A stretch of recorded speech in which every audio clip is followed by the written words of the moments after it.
Vous reconnaissez sûrement ce triangle. Ce triangle a un angle droit.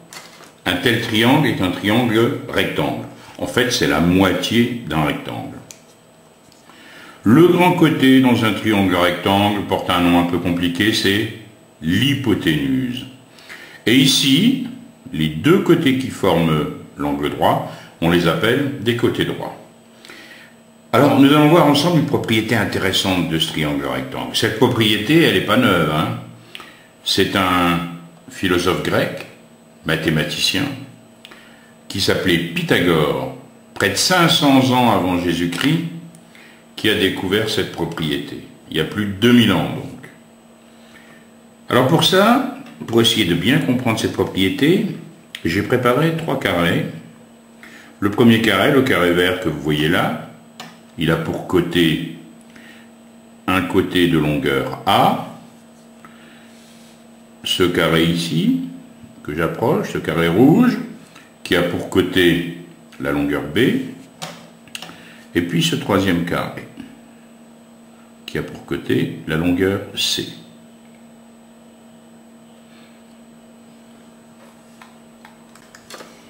Je vais maintenant prendre le carré rouge et le découper d'une certaine façon. En fait, cette façon de découper a été mise au point par un mathématicien anglais qui s'appelle Périgal. Alors je vais rassembler les morceaux pour réobtenir le carré. Regardez bien maintenant. Je prends ce morceau du carré rouge. Je le mets sur le carré bleu. Je prends ce deuxième morceau, je le dépose là aussi sur le carré bleu.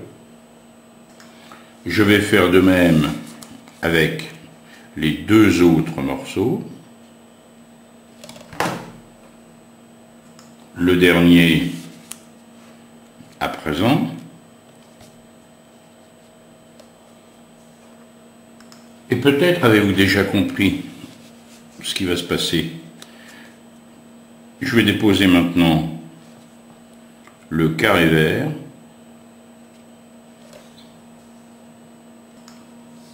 Et nous apercevons de quelque chose, nous apercevons de quelque chose de très intéressant. L'aire de la surface du carré bleu, c'est égal à l'aire de la surface du carré rouge plus l'aire de la surface du carré vert.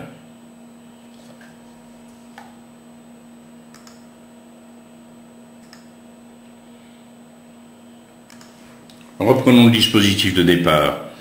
La surface de ce carré rouge, l'aire de sa surface, c'est le côté au carré, le côté multiplié par le côté, c'est-à-dire B au carré.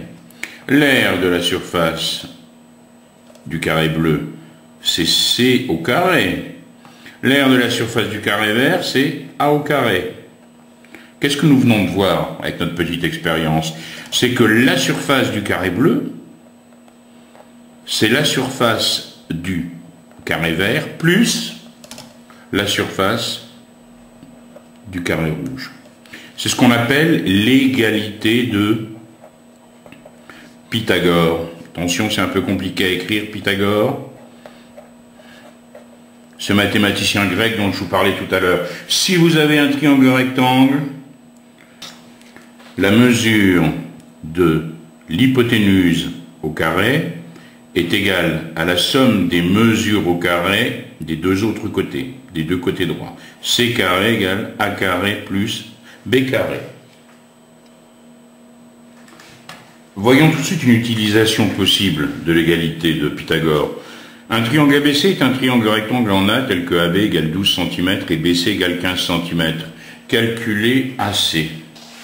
Premier travail, quand on a ce genre de problème, tout de suite un petit schéma, à main levée.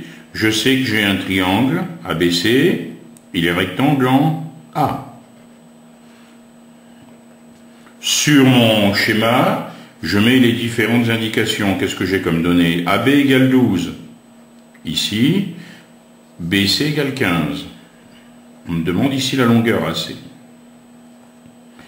D'abord, je rappelle que je suis dans les conditions de travailler avec l'égalité de Pythagore. Donc je rappelle les données qui sont importantes. Qu'est-ce que j'ai? ABC est un triangle rectangle. Et tout de suite, je repère l'hypoténuse, le grand côté. Le grand côté, c'est le côté BC. BC et, alors regardez bien l'écriture d'hypoténuse, c'est assez compliqué. Hypoténuse. L'hypoténuse. Une fois que j'ai rappelé ça, je peux appliquer l'égalité de Pythagore. Donc, d'après l'égalité, et là j'écris la propriété en toute ligne, l'égalité de Pythagore. Qu'est-ce que je peux dire d'après l'égalité de Pythagore? BC au carré, grand côté au carré, égale AB au carré plus AC au carré. Je vais remplacer par ce que je connais déjà. On a donc BC au carré, 15 au carré, égale AB au carré, 12 au carré, plus AC au carré. Donc AC au carré, c'est égal à quoi? À 15 au carré, moins 12 au carré. Je prends ma calculette, 15 au carré, moins 12 au carré. Ça me fait 81. Est égal à 81. AC au carré fait 81. Quel est le nombre qui multiplié par lui-même donne 81? Si je connais bien mes tables, ça fait AC égale 9 cm.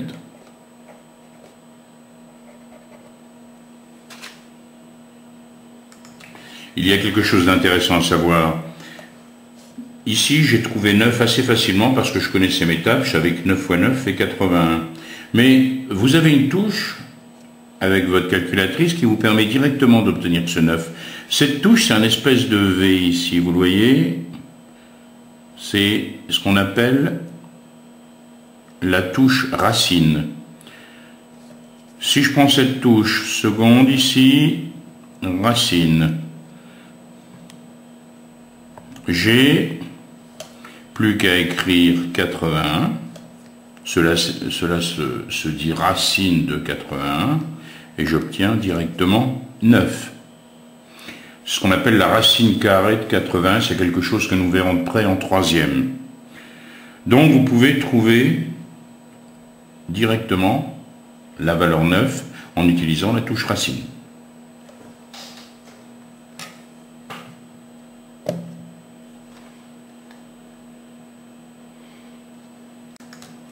J'ai ici mes 3 carrés. On a donc C au carré égale B au carré plus A au carré. Si je prends ces 3 carrés, je sais que tous les triangles que je vais pouvoir fabriquer, ils vérifient l'égalité de Pythagore. En voilà un. Alors regardez bien ce triangle, vous allez facilement le reconnaître. Vous avez un triangle rectangle. C'est-à-dire que le triangle que vous allez obtenir, quelle que soit la disposition que vous allez choisir, vous allez toujours avoir un triangle rectangle. Si vous prenez des carrés dont les côtés vérifient l'égalité de tout à l'heure, à tous les coups, vous avez un triangle rectangle. Donc l'égalité de Pythagore, elle va me permettre de vérifier si devant moi j'ai un triangle rectangle ou pas. Voyons tout de suite un exemple d'utilisation de l'égalité de Pythagore pour montrer qu'un triangle est rectangle. Un triangle ABC est tel que AB égale 9 cm, AC égale 12, BC égale 15 cm. Le triangle ABC est-il rectangle? Je vais donc voir si l'égalité de Pythagore est vérifiée. L'égalité de Pythagore, elle me dit que le plus grand côté au carré, c'est égal à la somme des deux autres côtés au carré. Il faut donc que je repère le plus grand côté. Ici, c'est BC. Donc je le rappelle, BC est le plus grand côté. Sinon, ça n'aurait pas de sens. Qu'est-ce que je vais faire? Je vais calculer BC au carré. BC au carré égale 15 au carré. Je peux très bien prendre ici ma calculatrice. 15 au carré, 225.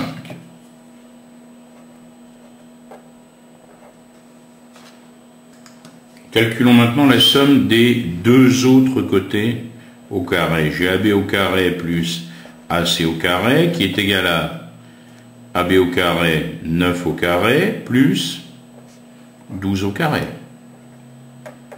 9 au carré plus 12 au carré. Cela me fait 225. Et je m'aperçois que les deux résultats sont identiques. Donc, qu'est-ce que je peux écrire? BC carré égale AB carré plus AC carré. L'égalité de Pythagore est vérifiée. L'égalité de Pythagore est vérifiée. Donc, qu'est-ce que je peux dire? Donc, ABC est un triangle rectangle, je précise en quoi? Est un triangle rectangle en A. Pourquoi? Parce que l'hypoténuse est BC, c'est le plus grand côté.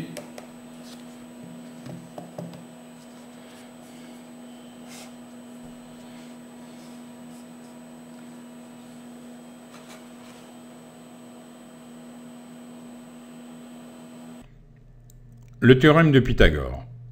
Avant d'en parler, voyons ce que c'est qu'une racine carrée. Bon, les racines, bien sûr, vous savez ce que c'est. Dans la vie courante, c'est ce qui est à l'origine de l'arbre.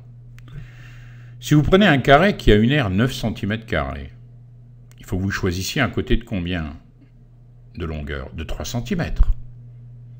La longueur du côté, c'est la racine de l'aire du carré. C'est ce qui va vous permettre de faire un carré correspondant à l'aire que vous souhaitez. 3, c'est la racine carrée de 9. Si vous voulez un carré qui fasse 16 cm², la racine que vous allez prendre, la longueur du segment qu'il vous faut à chaque fois, c'est 4. La racine de 4, c'est quoi? C'est 2. Donc si on a un nombre positif, la racine carrée de A, c'est le nombre qui multiplié par lui-même va vous donner A. On note racine de A, avec ce signe, cette espèce de V qui est appelé un radical, qui vient d'ailleurs du latin radix, qui veut dire racine. Donc racine de A au carré, ça fait A. Ben oui, puisque racine de A, c'est le nombre qui multiplié par lui-même donne A. Et racine de A, pour avoir la longueur d'un côté, c'est forcément positif. Alors attention, racine de 0, ça fait 0, puisque 0 au carré, ça fait 0.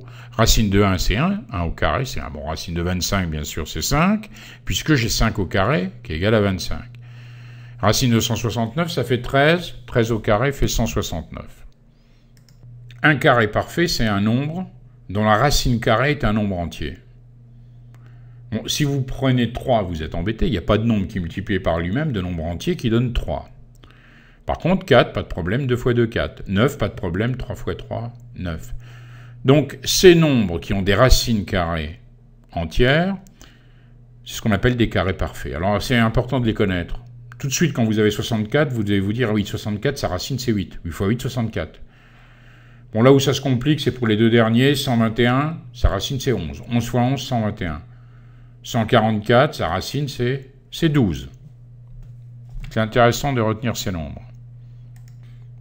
Le théorème de Pythagore, il concerne les triangles rectangles. Si vous avez un triangle rectangle, le carré de la longueur de l'hypoténuse, le plus grand côté, c'est la somme des carrés des longueurs des deux autres côtés. Donc sur le triangle qui est représenté, on a C au carré, petit c au carré, c'est A au carré plus B au carré. À quoi ça va nous servir? Prenons la situation suivante. ABC, c'est un triangle rectangulaire tel que AB égale 6,4 cm, AC est 4,8, et je voudrais calculer BC. Alors, pour calculer BC, je dis d'abord que le triangle est rectangle en A.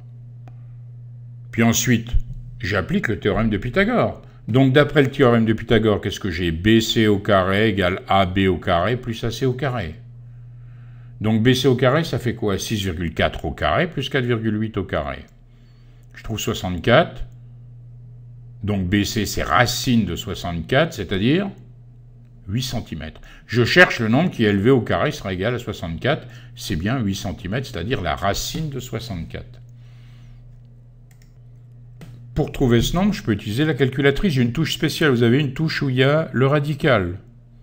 Donc vous voyez avec la Texas, ou bien avec la Casio. Et maintenant, si on veut démontrer qu'un triangle est rectangle, il faut utiliser en quelque sorte la propriété inverse, qu'on appelle la réciproque du théorème de Pythagore. Qu'est-ce qu'elle dit? Elle dit que si dans un triangle, le carré de la longueur du plus grand côté, c'est la somme des carrés des longueurs des deux autres, alors vous êtes certain que le triangle il est rectangle. Donc en fait, pour savoir si le triangle est rectangle, on va calculer le carré de la longueur du plus grand côté, on va calculer la somme des carrés des deux autres, et on va regarder si on obtient deux nombres égaux. Par exemple, j'ai un triangle OUV, tel que OU égale 8,9, OV égale 3,9, UV égale 8. Est-ce que c'est un triangle rectangle? D'abord, je repère le côté le plus long, c'est OU. Je calcule OU carré, je calcule OV carré plus UV carré, c'est égal. Qu'est-ce que je conclus? D'après la réciproque du théorème de Pythagore, j'ai le droit de dire que le triangle OUV est rectangle en V. Et comment je sais que le triangle est rectangle en V? C'est parce que je sais que c'est OU, le plus grand côté, c'est-à-dire l'hypoténuse. Donc forcément, l'angle droit, il est en V. Et si je veux démontrer qu'un triangle n'est pas rectangle, comment je fais? Eh bien, je vais faire un peu de la même façon. Je vais regarder quel est le côté le plus long. Je vais faire Mn au carré, ici dans notre exemple. Ensuite, je vais additionner les deux autres côtés au carré. Je vais regarder combien ça fait. Si j'obtiens deux nombres différents, je vais dire que l'égalité de Pythagore ne marche pas. L'égalité de Pythagore n'est pas vérifiée, donc le triangle n'est pas rectangle. Bon, là, je ne peux pas m'appuyer sur la réciproque, parce que la réciproque du théorème de Pythagore, elle sert à montrer qu'il est rectangle. Si vous voulez, c'est le même genre de démonstration, mais dans le cas du triangle qui n'est pas rectangle, vous allez vous appuyer sur l'égalité de Pythagore. Vous allez dire l'égalité de Pythagore, elle ne fonctionne pas, donc le triangle n'est pas rectangle.